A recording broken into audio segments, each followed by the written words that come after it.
I've been digging into these topics for years now. Trauma, especially complex PTSD, neurodivergence, aka autism and ADHD, and also depression, the number one mental health struggle of our sick society. And here's what hit me. Even though these conditions seem totally different, they all have one surprising thing in common.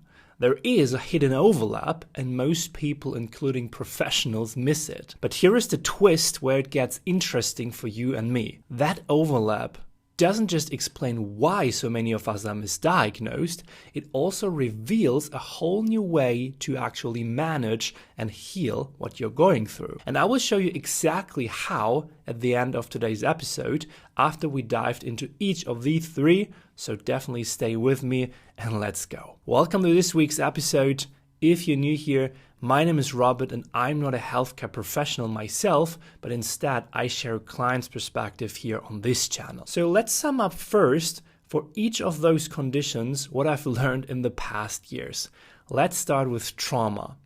There are two types of trauma that most people know. There is complex trauma and, let's say, normal trauma. And PTSD, the normal trauma, stands for post-traumatic stress disorder, and PTSD, the normal trauma, usually comes from a single traumatic event like an accident, like war, assault. And in PTSD, it's the brain getting stuck in survival mode after something terrifying. How many people are affected by it? Well, the prevalence is between 5 to 10%. Then we have complex PTSD or complex childhood post-traumatic stress disorder. CPTSD comes in comparison from repeated long-term trauma that often occurs in childhood. And it's not that there is just one moment, but it's years of feeling unsafe, unseen, or unloved. How many people are affected by CPTSD? Well, it's hardly to estimate, but for example, the paper Adult Survivors of Childhood Trauma says around 1/3 of the population is affected by childhood mistreatment, so it might be around that range. What's also interesting for trauma is that nurture plays a dominant role here. While genetics on the one hand influence vulnerability, attachment and relationship quality strongly affect outcomes. Well, for today's episode, let's start with this first variant of CPTSD. And when you have CPTSD, this is how it feels or how the symptoms might look like. First of all, you're always on edge, like something bad could happen at any moment, even when everything from the outside appears to be safe, at least rationally. This is called hypervigilance. Then, little things also feel huge. Someone's tone, a smell or a word can send your body into full panic or shutdown on that instantly. That's basically being easily triggered and having a reactive nervous system. Third one is your emotions feel out of control. You cry, rage, numb out or panic, sometimes all in one day and without knowing why. Emotional dysregulation. You also might end up in unhealthy or toxic relationships because your system is used to chaos and doesn't always recognize safety. This might also cause higher risk for victimization in people with CPTSD.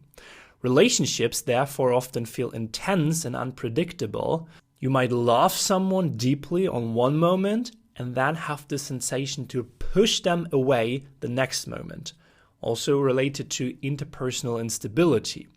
You carry your trauma also within your body. So you might have symptoms like chronic pain, like stomach issues, headaches, tensions, even when doctors cannot really find where the cause comes from. Those are somatic symptoms caused by your trauma. You might also feel detached from reality in a way, like you're watching your life sometimes from a distant perspective, or somehow like you're not fully in your body. I also describe that sometimes of being in a tunnel. This is called dissociation, a disconnection from your body and your mind. Sometimes the emotional pain might also become overwhelming, so many people with CPTSD also start to use substances to numb it. Or in the worst cases, they also feel like they want to give up completely. So substance abuse and suicidal ideation are definitely topics in complex trauma. You also don't remember just the trauma. When you have a trigger situation, you can truly feel it again in your full body. And a sound, a smell, or a place can pull you back into your past instantly. That's called re-experiencing or flashbacks, often also misinterpreted by panic attacks. They feel quite similar, but they don't actually bring you back to the past. You also struggle to trust other people or even trust yourself in a way, because deep down you might believe that you're unworthy, unlovable, or unsafe. So your whole belief system and identity is affected by the trauma, often unconsciously. Your nights may also not be pretty restful. You either can't actually fall asleep at all, or you wake up constantly or have disturbing dreams and nightmares that leave you drained. Another thing is that you might forget important parts of your life. Not just the little things, but truly entire stretches of time or core memories, especially recalling childhood memories, is pretty hard for you. And that's not about just being forgetful. This is your brain protecting you, and the consequence here is called amnesia. Another big thing is that you might avoid places, people, or even thoughts that remind you of what hurt you, because your body reacts like it's happening all over again. Especially relationships are often avoided, and I made a full episode about the avoidant attachment style up here. And the symptom of avoidance is also part of the next one, which is called insecure attachment, because an avoidant attachment style is also an insecure attachment style. And people with insecure attachment styles, not just avoidant people, but also anxiously attached people or fearful avoidantly attached people. We have a lot of videos about this topic also on our channel. When you have such attachment style, those people either cling to other people out of fear of being abandoned, or they keep them at a distance to avoid being hurt. For some people, especially with a disorganized attachment style, fearful avoidant, those people some day just push their partners away, the other day they need closeness from them. So it's a constant push-pull dynamic. And last but not least, for people with CPTSD, it's also pretty hard to stay present because your mind floats, freezes, or drifts continuously. You struggle to concentrate or feel fully here. And that's why this symptom is actually influencing your perception and your consciousness. I brought them all together and will combine them later in a full Venn diagram. But this is how all CPTSD symptoms look for now in an overview. If you want to dig more into the core symptoms of complex trauma and understand those things that I just told you in more depth, we also have a premium course on our website, understandable.net, where I explain exactly that. When you become a member, you can log into our course section, and especially in class number 1, where I talk about connection, re-regulation, and attachment. We have multiple courses about the basics and the basic understanding of complex trauma. And in course 1.6, which you can, by the way, also access within our 7-day trial, you can learn about those core symptoms. Just go to understandable.net, first link in the description below, and there you can start your 7-day trial and become a member today. Okay, regarding neurodivergence, where does that actually come from? Well, there is strong evidence that shows that both autism and ADHD are neurodevelopmental, meaning they're basically rooted in the brain wiring that begins early in life, often before birth even. And this is what, for example, Sequoia also confirms in an article. The takeaway here is, for neurodivergence, that these things are not learned, like for example in complex trauma, but you're born neurodivergent and your brain develops differently from early on.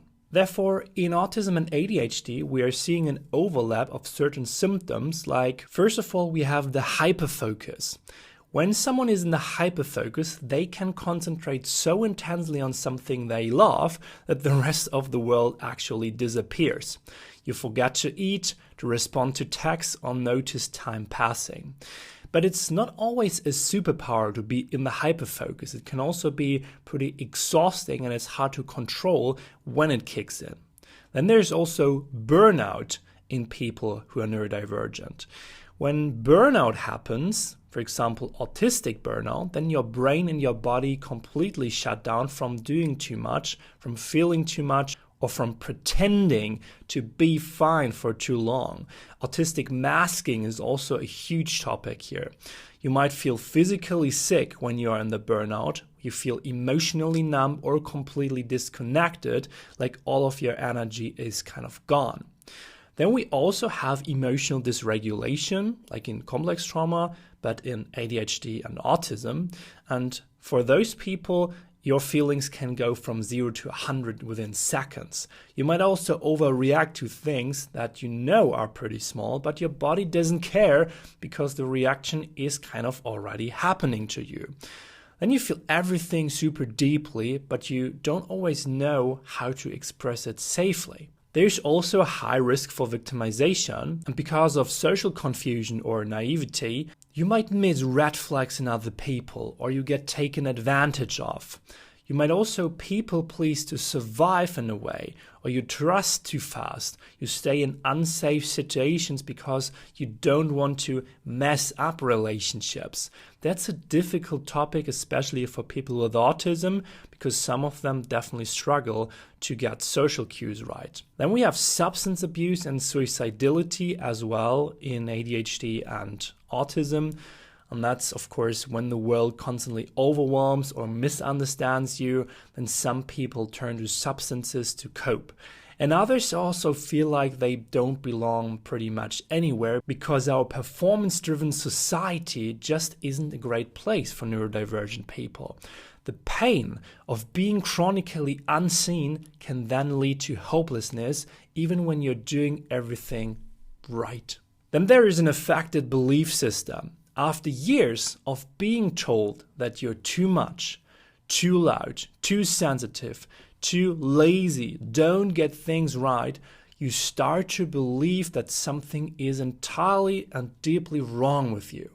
You question your worth, your intelligence, even your ability to connect. That's definitely difficult for anyone who's neurodivergent and decreases their self-worth a lot. There's also hypersensitivity and hyposensitivity in those conditions. In those scenarios, your body might be extremely sensitive to noise, to texture, to light, or to feelings. A lot of people with autism have reported that, especially here on our channel. I've read that a lot. Or there's the other scenario that you might barely register pain or discomfort. That's hyposensitivity. Either way, the way you experience the world is definitely intense, just not always in ways other people might understand. I also, by the way, made a video about hyposensitivity up here because it was a requested topic from a viewer. Then there are shutdowns and meltdowns. Those come from the autistic side, but they're seen in ADHD too sometimes.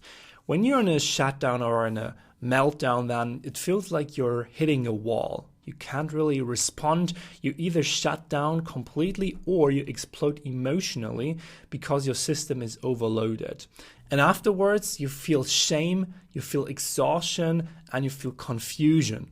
I summed all of those symptoms up again of autism and ADHD so we can put them in the Venn diagram later. But if you're attentive, you might already have spotted some parallels here and there, and that you also saw that it could be depression or burnout as well at some points of the symptoms. So let's figure out that next. So depression is an interesting one. A depression is always a repression of something, like a repression of emotions or of things you don't like about your job, about yourself, about your relationships. And it might also be a consequence of procrastinating and suppressing these things because you don't want to confront them up to a point where you entirely burn out and then you are in the depression. I personally didn't know that before, but what science knows so far is that depression actually has mixed origins. Therefore, depression arises through a complex interaction of genetics, of brain chemistry, life events, and thought patterns. There is a genetic component, environmental factors, also traumatic events, chronic stress, emotional suppression, etc. involved. And in depression, we also see neurological effects like brain changes and suppressed neurogenesis, which is simply spoken the process of generating brain cells and neurons, which is affected. Depression is also a part of other mental health conditions like bipolar disorder, what we explored in the previous video, link that to you up here, BPD versus bipolar, and is also a part of ADHD and autism. So all of these things are definitely closely linked. One of the major core experiences in depression is that you feel tired all the time, even if you slept. Even getting just out of bed sometimes feels like lifting a mountain. You have low energy and kind of a fatigue all day long. Then there's also a loss of interest. The things you used to enjoy, like music, friends, hobbies, now feel kind of flat and meaningless. You might cancel plans because you just don't really care anymore. You just don't feel it anymore. You might feel empty or numb. And it's not just sadness that creates this sensation. Sometimes it's nothingness. You're not crying, you're just gone inside somehow. There's also hopelessness involved. You don't believe that anything in the future will get better. The future always feels kind of gray or like it doesn't matter at all. There are negative thoughts and self-criticism involved, meaning your inner voice is harsh, telling you that you're a failure, that you're too much, that you don't really matter. Even if people love you, you just cannot connect with this emotion and you can't really feel it. There is physical heaviness or pain as well. This is part of depression. Your body might feel heavy, feel achy, feel frozen, like gravity is kind of stronger on you than anyone else and just pulls you down. Sleeping issues are also involved. Either you sleep too much and still wake up tired, or you can't fall asleep at all. Your mind just won't spinning with your thoughts. Then there are appetite changes. You either don't feel like eating anything, or you just eat to feel something. And also, which is pretty dangerous for people with depression, isolation and the need to withdraw constantly. Then you completely cut off yourself from other people, which could help you to feel better. You stop texting, you cancel plans, and it's not because you don't care, it's because everything feels too much on you. What we also see in people who are depressed is crying or not crying at all. Someday you might easily cry, maybe also often, or on other days you don't cry at all, even when something really sad happens. Either way, you feel disconnected from your emotions. And there's also the possibility that suicidal ideation is present as well. But the thing is, you might not truly want to die, you just don't want to keep feeling this bad. Again, let's sum these up for depression, and then we are ready to pull it all together and dig into the overlap. Okay. Where do trauma, autism and ADHD and depression overlap generally? First of all, let's compare nature versus nurture. While autism and ADHD is definitely on the nature side, so you're born different and it's your brain's natural wiring of being that way, CPTSD, complex trauma, is definitely on the nurture side. That means it's earned. Your nervous system adapted to keep you safe in unsafe circumstances, often during childhood. Depression is right in the middle. When you're depressed, genetics matter, but emotion suppression and life stress shapes it deeply. So depression is born and built. You think that was fascinating already? Now wait until we now dive into the symptoms overlap. And this is how it looks like. So we have all those symptoms we just talked about. We have on the CPTSD side major symptoms like the affected belief system, substance abuse, suicidal ideation, emotional dysregulation, hopelessness, fatigue here on the depression side, sleep issues, numbness, emotional flatness. Those things, of course, occur in all those circumstances, but I just circled them around here. We have nervous system dysregulation, burnout, risk of victimization, isolation and social withdrawal, executive dysfunction, dissociation and shutdowns, and overwhelm. Okay, but what's truly at the core of these? Where is the hidden link? Well, there is one component that is at the center of all of those symptoms. It's a dysregulated central nervous system. If this term, a dysregulated nervous system, is completely new to you, let me explain what it means in simple words. The underlying problem of all of those symptoms is not sadness. It's not just brain chemistry or the feeling of brokenness. It's a nervous system that's been stuck in survival mode for too long. And that survival mode that's causing this dysregulation, how we call it, can be explained by, for example, the polyvagal theory. Let's see how that looks like. Polyvagal theory says that there are three basic states that our nervous system can live in. There is the so-called social engagement state, or the calm state. This is a regulated state where we are completely relaxed, where we feel connected with ourselves.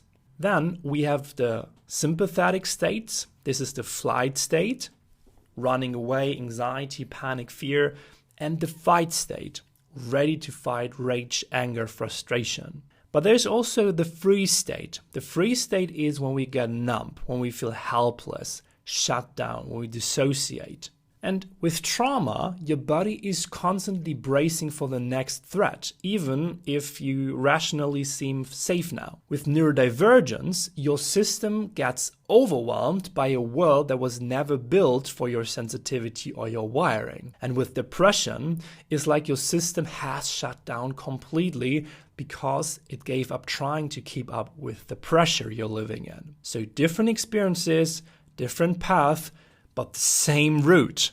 A nervous system that's doing its best but doesn't know how to come back to calm. But how to actually come back to a calmer mind. How to manage and potentially also heal all of these symptoms we're dealing with. Well, this is the million-dollar question. Luckily, in my second therapy, together with my therapist, I learned a really powerful approach to actually manage the symptoms we just discussed. Let me share that with you. But to understand that approach, you first have to understand another highly relevant link here. It's the connection between a dysregulated nervous system and our sense of safety. Because our nervous system can only be regulated if we feel safe. Therefore, the logical goal here is, in order to get back to a calm state, to a regulated state, we need to experience perceived safety. And remember, I said that a few times on the channel before, our perception of an experience always equals our reality. So how we perceive it. Imagine you're out somewhere with a friend, you're in the same exact situation and experience the same things, for example, a crowded city center. Your friend is completely relaxed, you are completely in panic and overwhelmed. This is because they perceive the whole situation as safe, so their reality is safety. You perceive the whole situation as threatening and overwhelming, so your perception and reality is dysregulated. My therapist showed me two approaches on that, a top-down and a bottom-up. The top-down approach is basically what you can do proactively to re-regulate your state from the outside. There are, for example, tools and skills that you can use for that as a top-down approach that I will show you in a bit. But then we also have the bottom-up approach. The bottom-up approach brings you back to a regulated state from the inside. So when you're able to create a perceived sense of safety, like, for example, the friend in the city center example that I just gave you, then you can ground and self-soothe yourself from just your own capacity and resources. So the bottom-up approach is called autonomous resources. And basically, when you have the ability to create your own inner safety, then that's definitely a huge foundation for your inner mental stability. So the top-down approach is good if you are not able to self-soothe efficiently yet. There are a bunch of deregulation tools and resources that you can learn and practice for efficiently and effectively, of course, managing all the mentioned symptoms like an affected belief system, dysregulation, overwhelm, shutdowns, burnout, isolation, sleep issues, fatigue, low energy, negative thoughts, etc. And you can probably find all of these skills, tools, and resources somewhere online if you search long enough or ask ChatGPT or whoever. But to make it easier for you, I've gathered tons of those resources, skills, and tools over the years and put them together into one workbook called Re-Regulation Resources. And I share this workbook with you on our platform as well, understandable.net. And as a member, you can log into your account, and then we have the main Understandable courses here, and we have the Re-Regulation Resources workbook here. Then you can enroll the course, open it up, and then you can download the full workbook below this course. If you want to join us, you can become a member today. Just go to understandable.net. You can start a 7-day trial and access the workbook instantly and also for free. So if you're interested in that, understandable.net.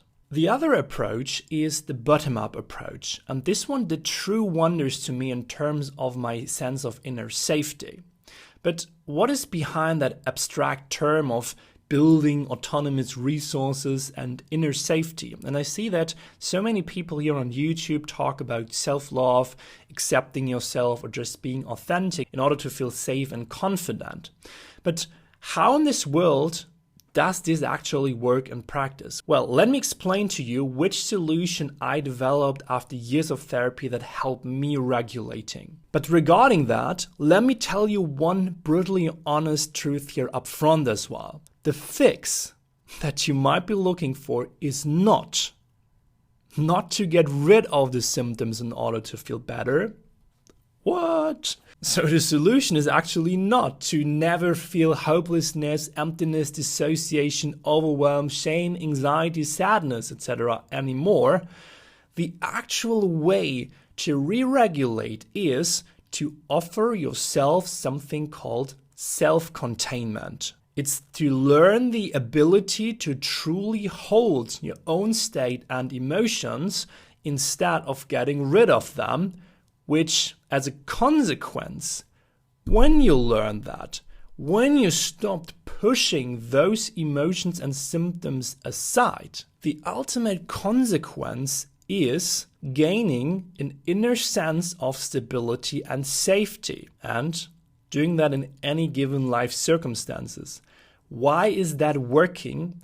Because as you stopped pushing those things away, as you stopped building up the resistance against those symptoms, what truly can help you self-soothing from inside is to give yourself the permission to feel those things. And as you give yourself that permission, if you truly get in contact with yourself with compassion, learn to hold those states, then this is the moment where the symptoms truly decrease and where you truly experience a form of inner healing. If you want to learn that, because that's a long and broad topic, I also created a half-an-hour course on that for our members as well. If you start your trial, you can become a member, and if you navigate then to our main courses within the Understandable main course section here, in class number 6,